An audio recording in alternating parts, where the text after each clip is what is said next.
Hi folks, I'm Nath with Two Guys in a Ride. Welcome to our how-to video on the 2022 Ford F-150 Lightning, and this is the Lariat trim level.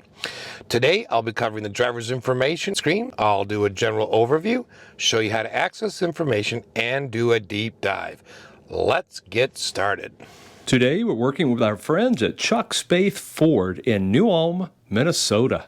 So the driver's information screen is a digital screen, all digital. There's nothing analog in the screen anymore, and it is a 12-inch screen. Now, what you can kind of customize is what you see right in the middle where it says Trip 1. Typical digital gauges will allow you to adjust a lot more things, but we see this in other vehicles like, BMWs and stuff that don't have a lot of customization to the driver's dashboard. But I'm going to show you what you can do. So before I start, over on the far left, you've got a lightning symbol and then it says 0%. So when you're driving and it's using battery power, there's a meter that'll go up and around that lightning symbol. When it's actually charging, it'll go down where the 0% is in the green line. It'll go down and show you how much it's charging, right? And then over on the far right of that is the range that you have in your battery. Okay, and then of course it just says the range, 201 miles in there. Now, it also shows you, on a car where it shows you the gas tank, it gives you a little arrow. Well, this does the same thing. Right next to the little battery symbol, there's an arrow pointing to the left, so you know that the charge port is on the left because they are identical covers on either side of the vehicle to make it symmetrical. So this way you know which one to try to open. Now in the center is where you've got all the sort of the configurable information. Then over on the far right, you've got your miles per hour. Now, down below that, of course, you got your gear selector indicator, you've got your outdoor temperature, you've got who's playing in media, and then a compass, and then an odometer. Okay, so let's see what we can configure. You're going to use the controls on the right side of the steering wheel, which are these ones. So you've got a menu button, and the menu button takes you to this view right here. So these are the different menus you can access and change. So we're going to go through this menu and see everything that we can do. We're going to start with trip. So I go down to trip and I press OK, and I can see information for trip 1, trip 2, this trip, or driver assistance. So basically trip 1 and trip 2, they're just a trip meter. They're going to show your miles per kilowatt hours, a timer, and then the miles that you've gone. Okay? If you press that OK button, you saw that starting to reset. I'm not actually going to reset it, but you just press and hold it down and it will reset it. If I hit the down arrow, I'm going straight to trip 2. Notice I didn't have to go back to the menu. Same thing, this particular trip, like since you just started the vehicle, okay, so it automatically starts a trip timer for you. And then on driver assistance, if you had things like your cruise control on, your adaptive cruise, this is where you would see that kind of stuff.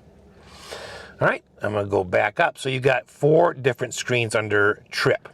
So I'm going to hit the back button, and those are the 4 screens we saw. And we went through all those. All right, I'm going to hit back again. I'm going to go down to truck info, click OK. You can look at all of these things. So let's start with tire pressure. All right, very easy. Give you a nice graphic, easy to see.